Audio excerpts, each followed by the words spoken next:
To a lot of people, ambition is kind of a mystery. The dictionary says it's an eager desire for distinction, power, or fame. But what does that really mean? Well, let's start with the word eager. All by itself, eager is kind of exciting. Kids are eager for their birthday parties.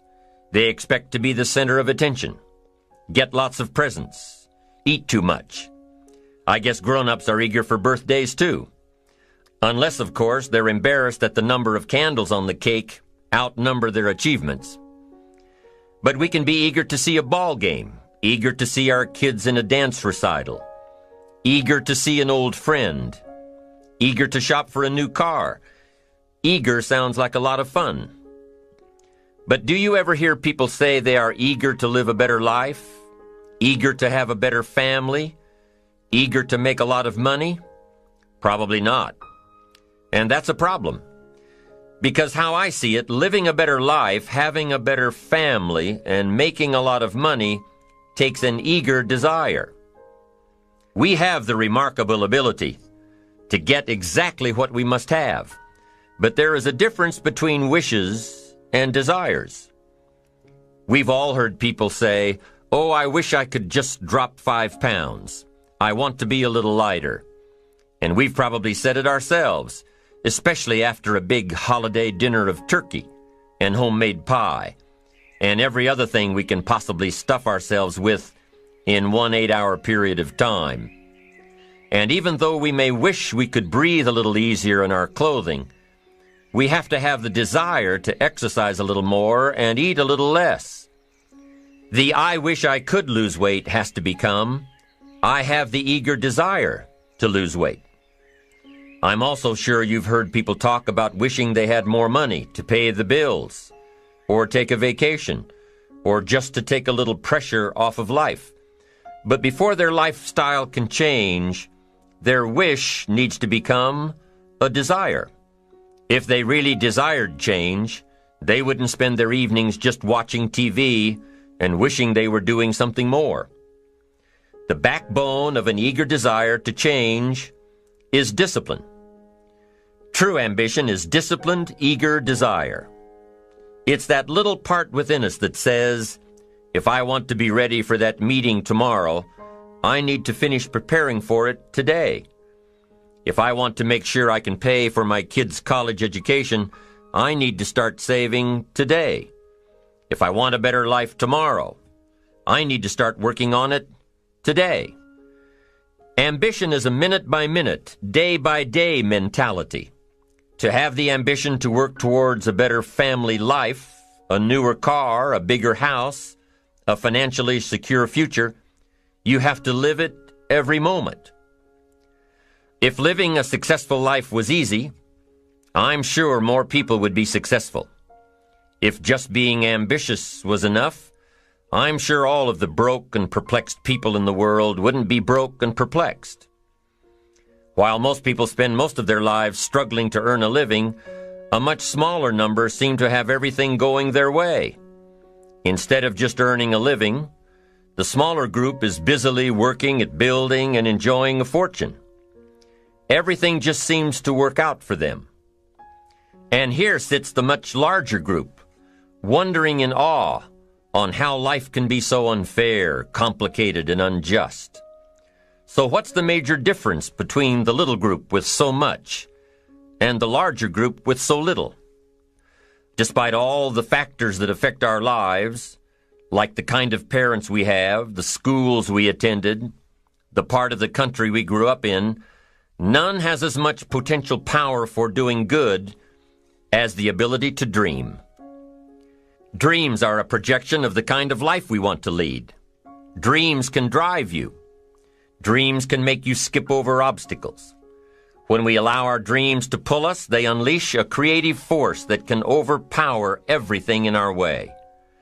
To unleash this power, though, your dreams must be well defined. A fuzzy future has little pull power. Well-defined dreams are not fuzzy. Wishes are fuzzy. To really achieve your dreams, to really have your future plans pull you, your dreams must be vivid. If you've ever hiked a 14,000-foot peak in the Rocky Mountains, one thought has surely come to mind. How did the settlers of this country do it? How did they get from the East Coast to the West Coast? By foot. Carrying one day's supply of food and water is hard enough. Can you imagine hauling all of your worldly goods with you? Mile after mile, day after day, month after month? These people had dreams, big ones. They had ambition. They didn't focus on the hardship of getting up the mountain. In their minds, they were already on the other side. Their bodies just hadn't gotten them there yet. Despite all of their pains and struggles, births and deaths along the way, those who made it to the other side had a single vision: to reach the land of continuous sunshine and extraordinary wealth. To start over where anything was possible, where everything was possible. Their dreams were stronger than the obstacles in their way. You've got to be a dreamer. You've got to see the future finished in advance. You've got to see California while you're climbing 14,000-foot peaks. You've got to see the finish line while you're running the race. You've got to hear the cheers when you're in the middle of a monster project. And you've got to be willing to put yourself through the paces of doing the uncomfortable until it becomes comfortable. Because that's how you realize your dreams. Our great country was founded with dreams. They've always been important. Dreams are what caused thousands of people to leave their homes and families and start over in a land where anything was possible. To this day, dreams continue to bring people to our land of opportunity. To a country where you can start with little and end up with a lot. To America. Don't you sometimes wonder why so many immigrants who come to America can build a new life and a fortune while many of the people who were born here are barely surviving? They have a dream, a defined goal, ambition.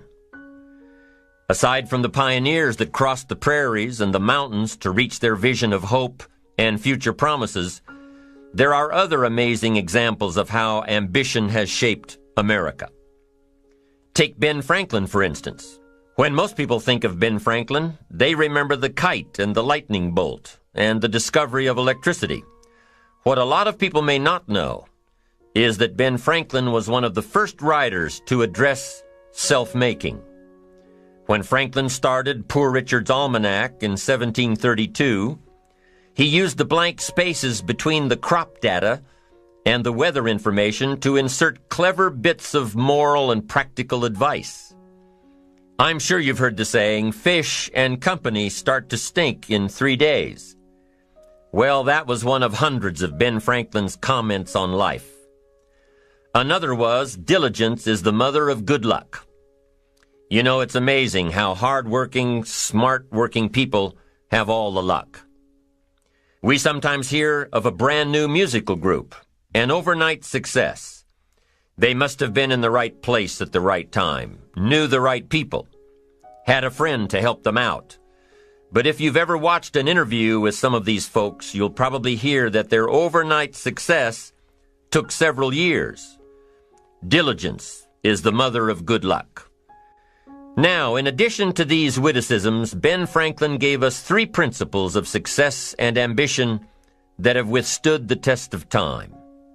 Number 1, happiness doesn't come from big pieces of great success, but from small advantages hammered out day by day. What Mr. Franklin is saying here is that we must be happy with what we've got when we're in pursuit of what we want. Too often we say, oh, I'll be happy when I just get that promotion. I'll be happy when I just land that contract. I'll be happy when I just have more money. I'll be happy when I just. Just what? You won't be any happier when you reach your goals than you are right now. It just doesn't work that way. Abraham Lincoln said it best. He said, you'll be as happy as you make up your mind to be.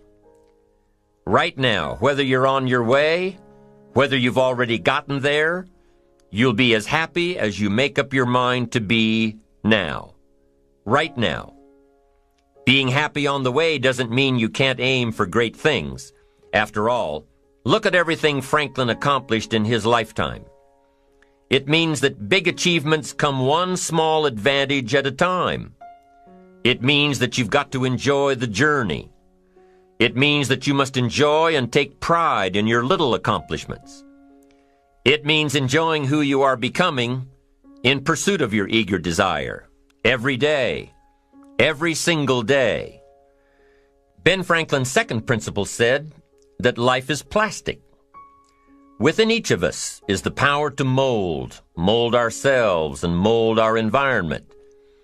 It is up to each of us to begin this molding process with a final product in mind. And it is within our power to work it and form it every minute, every day, every month, every year.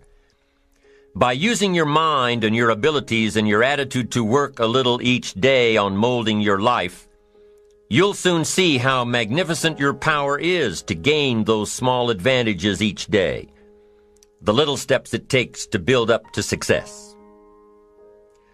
Principle number 3, success is a pleasure. Success is a pleasure. If what you are doing today isn't satisfying, gratifying, guess what? You're really not successful. If you are not fulfilled with what you are doing today, you cannot possibly be successful. It doesn't matter how many worldly possessions you may have, how many cars, how many toys, how much money. If you're not happy with your life as it is, you cannot be successful. Now, I know that success is a relative term. It means different things to different people. To a school kid, success may mean a star on top of his latest test. To a homemaker, it probably means that she has a well-run household and a wonderful family. To an outside professional, it's most likely the thrill of closing a major contract, or the pride in accepting a performance bonus, or being named the top producing salesperson. But the one thing you will hear from everyone who is successful is that they are happy with who they are and what they are doing. They are happy, content, satisfied. Success is a pleasure. What have you done today that makes this day successful? Think about it and write it down. If at the end of the day you can jot down the things that have made it a good day, you will soon see patterns forming. This really is a good habit to get into. When you can see a pattern of pleasure, you'll know you're on the road to success. So take note of Mr. Franklin's 3 principles of success and ambition. Number 1, big achievements come one small advantage at a time. One step at a time, one day at a time. Number 2, you have the power to mold your life, to make it whatever you want, to shape it and reshape it. And number 3, success is measured through pleasure. This is the key one. Success is measured through pleasure. You've got to be happy along the way. You've got to learn to give yourself a pat on the back.